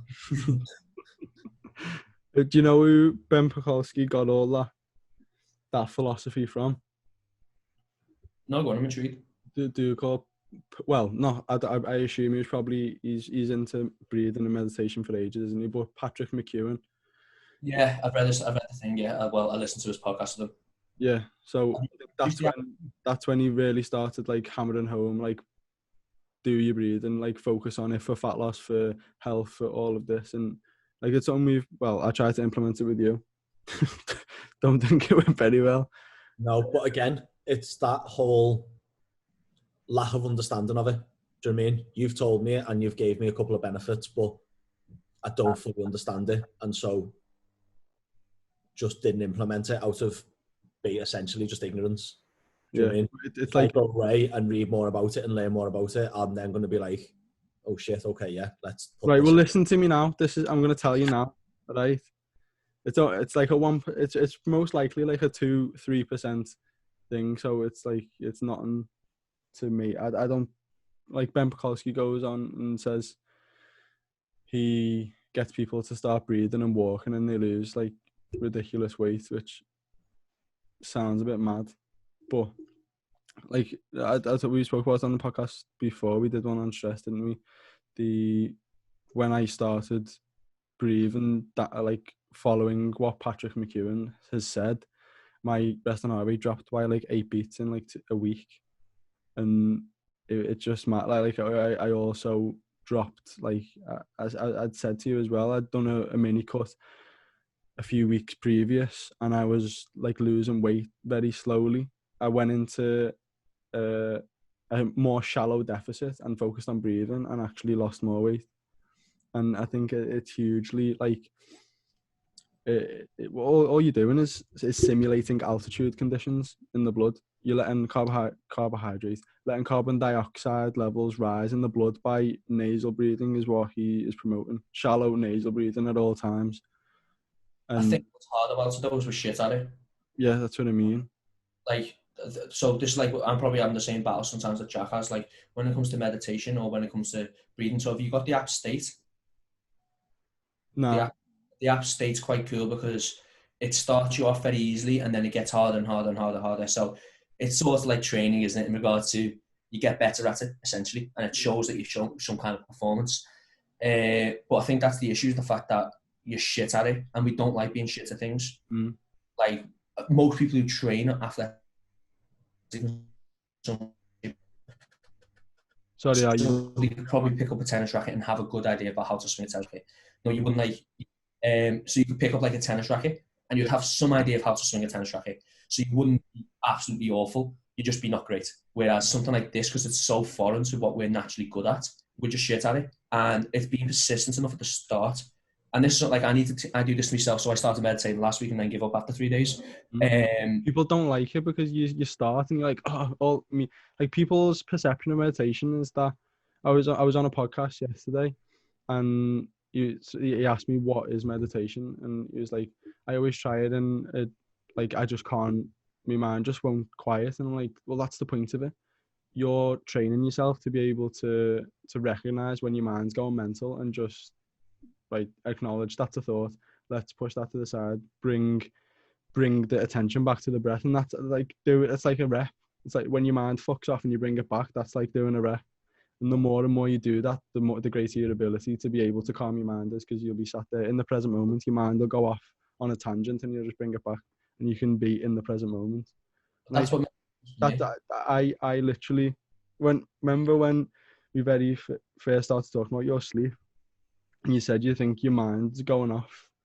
I suggested meditation, but I think it's just a massive skill that anyone in the world will benefit from, being able to be in the present moment. And specifically if you're struggling with quieting the mind, I think meditation is just exactly what is needed, alongside a therapist potentially. So like, I'm not saying a therapist, like I probably need therapists for a lot of things, so meditation for me is just about being present. So I don't think you need to sit in like a quiet room. No. I think you can meditate whilst walking your dog. If your dog, I meditate in the shower. I think the shower is the best place where I have the most incredible meditation moment. Yeah. So that's all I think. It's just about the ability to be present. And look, you probably are right in regards to, if I could get that skill, potentially would help my sleep. And I just need to persist in that. But I do think my sleep is deep down to like when I was a child, I just didn't like to sleep. So I've got that habit. Like it could be the same thing. Like when you were a child, was your mind going crazy then, and you weren't able to bring it in? Like, I can't wait to go and play football. I can't wait to go and play cricket. I can't wait to go and play some kind of sport. It was just always that. I can't wait to get up in the morning. Like it's not a bad thing looking forward to the next day. But like when you're a little bit older and you're like, fucking hell, I need to write 5 diet plans today or something like that. I wish I had a bit more sleep. It's just a little bit different. And obviously when you're young, you've got so much more energy as well, haven't you? Yeah. So yeah, it could be the fact that when I was younger, I could just not switch off. And it's like, it's just obviously carried through to later on in life. And like now it's sort of like, you can say it's catching up with me a little bit. But it is like, sleep's fucking amazing. And I think having the skill to control meditation as well is cool, because I think it applies well in training. No, you set and then turn off from your set and then go back into your set. That mental skill is fucking amazing. So I try and control my breathing training now. So I try and do some box breathing after a set. BPAC talks about that, doesn't he? Pardon, sorry? BPAC talks about that a lot, doesn't he? It's not the box breathing that I think is special. I think it's just taking me thought to breathing. Do you know what I mean? Yeah. That's like the thought process there behind it. And then going to set and see if you see any performance enhancer. Like, I don't know if you do or you don't, but I do think potentially just taking your mind away from that set and trying to chill out a little bit is more beneficial as well. See, me, Jack, we always talk about this, don't we? And like, you know, if you ever see me training now, specifically legs, it's not really too much of the upper body because it doesn't hurt that much. But if I'm doing like a top set, like say a 5 to 9, like this is heavy sort of shit, I'll put headphones on, really aggressive music, try and psych myself up and just mash it out. But then if I'm going to a Widowmaker or something that I know is gonna act like a 5 to 9 doesn't hurt, it's just hard. Whereas a Widowmaker actually fucking hurts, like it burns, it's disgusting.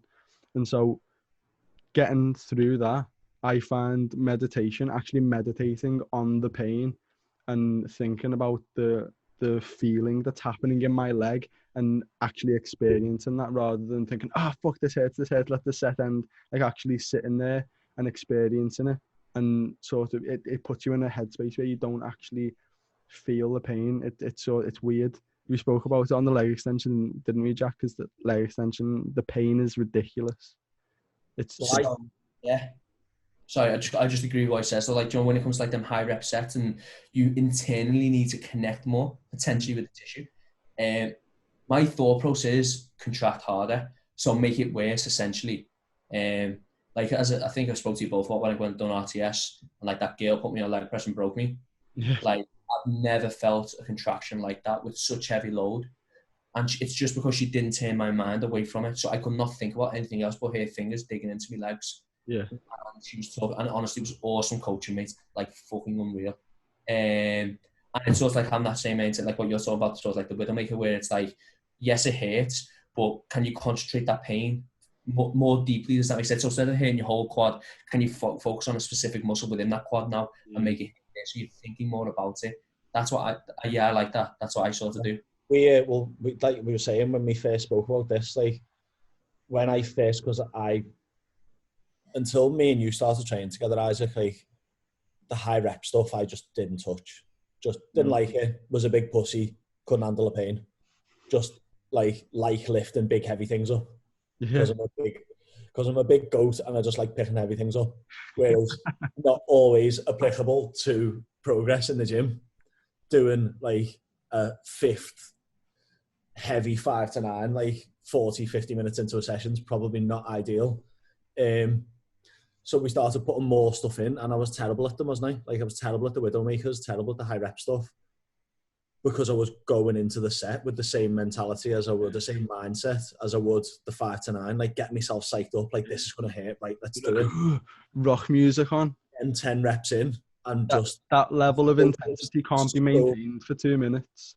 I've focused so much on the fact that the set's going to burn and hurt that's all I concentrated on. So as soon as I felt that burn on like the 9th rep, all I focused on was this hurt, keep going, this hurt, keep going. Whereas when I shifted that focus, going into it calmer, like you said, you focus on the pain, but you focus like, I think it was the leg extension we done, and I was like 20 reps deep, but rather than thinking how much it hurt, I was like, oh, I can feel it on the outside of my quad. Oh, I don't normally feel that there. Oh, I can feel that in my rec fem. Oh, I'm going to try and feel like my rec fem again on this next rep. And next minute, I'd added like 5 or 6 reps onto the last time I'd done it, and come out of the set in way less pain. Still failed the set, like couldn't do any more reps, but come out of it and wasn't like, oh my God, that was the worst pain in the world. It was just like, wow, that felt weird. And it's just a completely different exercise. And it was mad. So that's, I fully was just like, right, this is the way I need to completely change how I approach that type of set. And I think you get more out of it with that approach, because it's like you're not rushing to get to the end of the set. You're like taking your time, making sure the tempo is perfect, making sure form's spot on, everything's efficient, and every rep is perfect because you're concentrating on it. You're concentrating on, right, this rep, let's try and accumulate the most feeling, the most pain possible, and get the most out of everything. So I think, especially on legs, it really helps. Calm music as well for me to get me into that mindset. I almost sort of meditate before I go into it with like calm music that provokes a bit of emotion. So you asked what I done with like home training. Yeah. Completely internal focus. Yeah. That's all it is, internal. There's no external. So I think people get, in my opinion anyway, people sort of get this wrong. They think you should be internal all the time. When I don't, I think it should be like internal into external, then back to internal. Because the whole point is to be good at the exercise, that you shouldn't have to think, like you shouldn't have to. So I use this thinking bad analogy when I was teaching this, but not like when you're riding the bike for the first time, you have to think about riding the bike, and then you can ride the bike and not think. But then say if you take your bike then to mountain biking, you then have to think of it again to learn how to mountain bike, but then you don't think, and then it can progress in so many ways. That's how I think training is you have to internally think how to lift, say from 20 to 30 kilos, but then you can start to lift 30 kilos external focus now, because you've got the skill. But then as soon as you get to 35, it's like, okay, I need to go back to internal now. And that's how I like to progress it. Is you want to be able to contract externally for thinking, but still get a maximum contraction. Whereas most people can't. They just haven't got that skill to be able to do it. Whereas we'll all have big muscles and we'll have shit muscles that are underdeveloped. And it's about saying, okay, my quads, I can probably not think too much about that and we'll be able to contract them. Whereas my arms, I have to think a lot, because my arms aren't as developed as my quads. Yeah, definitely. I think for every individual exercise, you've got to earn the right to externally contract. Yeah, 100%. Yeah. I think we've spoke about this before. Like when you see Nathan training in the gym, or like the video, it was a couple of years ago. Like it might have been last year of Luke Sando doing that bent over row with what was like 6 or 7 plates. It was something ridiculous, wasn't it? Like, and people were commenting on it. Oh, but look at him throwing it up. Look how much he's moving. And Jordan Peters actually commented on it, or I think he even done a video reply to it and was like, look at the weight he's lifting. Look at how long he's trained. Like the ability he has to contract those muscles that he's using and control that weight. There's gonna have to be some movement in his body for him to bent row that. Like the fact that his body's only moving the amount that it is was a testament to how good and how strong he actually was. It's again the internal external focus. He doesn't have to think about that movement and contracting those muscles because he's done it over and over and over and over again. Yeah, literally. There's madness. Like, but then you see someone who hasn't put them reps in, they haven't got the mileage of that bent over row, go and stick 4 plates on and are swinging it up. Yeah. And it's a completely different thing. Yeah. Like we've all spoken about, I've spoken about this with Al and you, Jack. Like when you look at like Nathan, like you said, like his form is not wrong, but it's not optimal in my opinion. Nathan? Yeah. Nathan can do whatever he wants and contract tissue. That's exactly what I'm about to say. Yeah. Like the tempo is not there. There's like he uses inertia, but his ability to contract tissue is just ridiculous. So he can do whatever the fuck he wants and still he can just move weight externally and not even think about it and just contract everything and get massive. So I think people don't understand how much an athlete Nathan is. Yeah. Like he's got an unbelievable skill to do what he does. Yeah. Like same with any top bodybuilder. Like the likes of us, we have to think a lot because we haven't got that natural skill that he has. Yeah. So this is why like I'm a big fan of someone like Joe Bennett, is because he understands that. So have you all seen the video of him training with Luke Sando? No. Like in chest or something like that, and it's like he coaches Luke, but then when Luke is doing something good, he just leaves him to do it because obviously Luke was a fucking unbelievable athlete. So you just leave him to crack on with what he's good at, and then essentially weak at, you just give a little bit of tweak. Nathan's an unbelievable athlete. The thing is, though, me and all of us potentially, we don't have the ability like Nathan does to be able to train like that. So that's why we have to think a little bit more. Whereas Nathan can do whatever he wants. He can probably kill 40, he's used momentum, but contract his biceps so hard. Whereas we have to use 12.5 and we have to use slower tempo. So because we haven't got that ability to be able to do that. Exactly. He can probably get a better contraction swinging up a 40 kilo dumbbell with momentum than I can with a 5. Like momentum, squeezing as hard as I possibly could.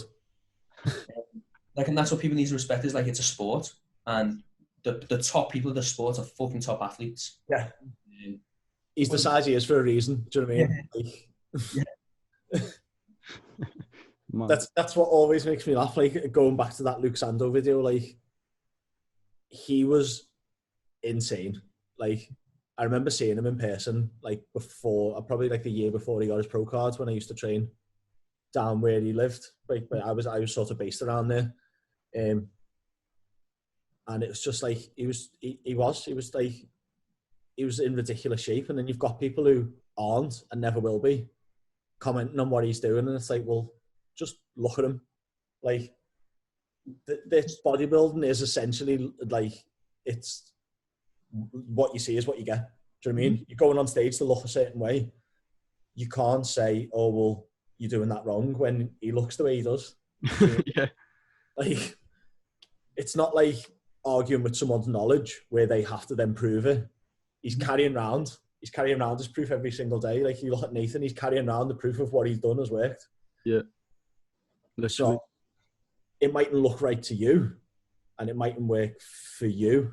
Like if I went and trained with Nathan and done exactly what he done, I'm not going to look like Nathan. Not in a million years.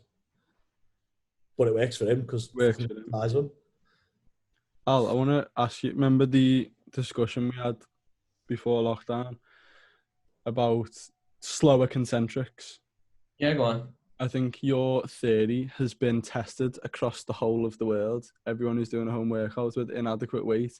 It wasn't my theory. It was Not the your theory, but shit that I got put through in RTS, and it completely changed. I said this yesterday speaking to someone. It completely changed my thought process on training. It just did. As I said, explain to anyone listening what a concentric is and why your thoughts were changed. so concentric is the lifting part of the exercise essentially. And what happened was we went to the lower parts of RTS. There was a girl called Elizabeth, I think her name was, I hope I haven't butchered that. And she worked for Michael, and she was about 5'2", something like that, weighed about 50 kilos. And she put me on this leg press, and we warmed up, we worked within my active range, etc., etc., etc. And she just broke me. She made me start the machine, and for the first time, so I was a big believer in regards to slow eccentrics, pause the bottom, have a mindful concentric, but not a slow one, for example. Whereas I was doing, say, 3-second concentrics with whatever the leg press was holding at that time. And because it was slower, I had to think more about the contraction. So I couldn't potentially shift the load to somewhere else. So what we've got to realize is our body always finds the path of least resistance. So if we're doing the concentric a little bit faster, your body's always potentially going to bias something that you're stronger and potentially not something that you're weaker. Whereas if you're going slower, you have a more mindful connection now with what you're actually trying to achieve. And it changed, honestly, changed the way I trained. Like, obviously, I'm in two minds about it. I am in two minds about it because it does reduce load, but then does the fact that it reduces load but improves your contraction with that tissue, does that sort of bias it, or would it be better potentially moving a little bit quicker but using higher load as long as you still have the ability to contract that tissue? So my point to be, if I've got strong legs but I've got weak arms, so could I potentially contract faster with my legs than I can my arms? So I think it does need to be person specific, but I do believe it's a skill that people need to learn, especially when they're brand new to training. And I think potentially because we are trying to teach people movements, that slower eccentrics, little pause, and not 4-second concentrics because you'll be doing the rep for ages, but just a slower concentric instead of just jumping up out of the rep and making people think about what they're trying to do. Is probably the best thing, because if you can teach someone right from the start with no bad habits and actually how to contract tissue in exercises, the transformation that they're going to be able to get, say, within a year of working with you is going to be fantastic. And they're also potentially not going to have injuries as well, which is the aim of the game. Like, we want people to be able to train for 10 years with no injuries. We want people to recruit injuries because we're being quite careless with our exercise selection and execution. Do you think you could potentially apply it to like a back offset? So you do your normal working set, as you would, and then on your back offset, where you've just said if other muscles are coming in, so your body's finding that path of least resistance on, say, a squat, and other things have been involved in that working set, but then on your back offset, the things that would have kicked in are fatigued anyway. Yes, so kick in, and then when you do slow it down, where's weaker is having to work even harder on the back offset. Yeah, so that's what me and Cal. So as soon as I finished that, mate, I booked a calendar call like the next few days, and I just wanted to discuss it with him. And that's sort of like what we come to. But then the argument is the skill to be able to do. So say if you could lift 300 kilos with X amount and whatever tempo, whatever you're using, but is the skill then be able to lift 300 kilos with that slower tempo? Yeah. So it's one of these. This is why it's so fun, because we'll never probably know the answer. And it's always and this is the hard part about trying to prep yourself, is because you learn something like that and then you learn something else and then you want to put that into your program and take that one out, but you have to stay with something consistently. But that's the cool thing about training, mates, and that's why I'm quite passionate about training. So it's not just the mechanics part of training, it's the whole thing when it comes to programming, when it comes to volume and all this kind of thing. It's because the answer is it depends on the individual that you've got. And this is the fun part, mate. Like, I can't give you an answer. Like, I just don't know. It's one of them. Just try and see how it responds for you. But I've been doing it obviously a lot more now with home training, because I'm not built to squat. Like, I'm not. I squat very hip dominant. Yeah, So in your funky foot setup the other day for your squat. what? Seeing your funky foot positioning for that squat the other day. Like one last thing, because I know like I've got to call in a little bit. Like when people like we all got performed no bodyweight squat, and my stance was a lot wider than everybody else naturally. And we can't scan me there and then, but the idea was potentially like the way my femur is, my femoral neck within my acetabulum in my hip joint, that's how I got the greatest range of movement, because then he lied me down and we played around with my active range, and that was the position I had. So if you give me the standard shoulder, your feet shoulder width stance, straight or slightly toed out, I wouldn't be able to squat properly, or I wouldn't be able to squat to probably my maximum potential, because nobody's really taking structure into consideration there. So I'm not built to squat really. I can squat, but it's not my favorite exercise. So I have to internally think, because I will just squat with my arse and my glutes will just fire. So if I want to make a quad, I have to manipulate a lot of shit to make a quad. Definitely. Going back to what you said before about like on prep, learning different things and going, but just having to stick with what you know, especially in prep, and not changing stuff. Like, it was quite early on into my prep, and that research review by BioLane come out about the refeeds, and I was like, wow, that's boss. Let's not do it though. Like, the both of us were just like, let's not do it though. Like, not now. We'll try it some other time, but I'm trying it on myself now. It's not the time to give it a go now. Fucking about with it now. No, let's just do what we know will work. Yeah, I'm trying it on myself. So if it works. Oh, so you get to have a refeed all the time? Oh, yeah. Yeah. You see that the coach gets the refeed all the time, but break right now. The client doesn't get any. I had cake for breakfast, son. I didn't. But going back to what time do you need to get off, Al? In about 5 minutes. I just got a call with an OT students. Okay, well, I'll be quick.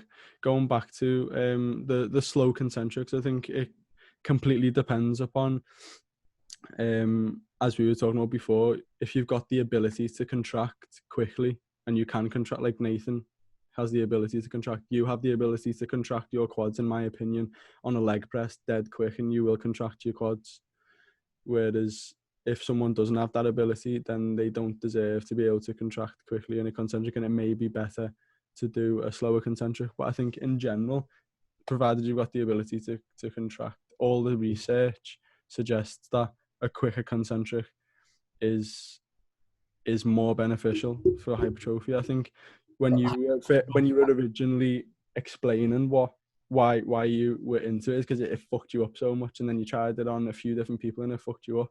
I think if you take a say for example, you're doing 15 reps of any given exercise.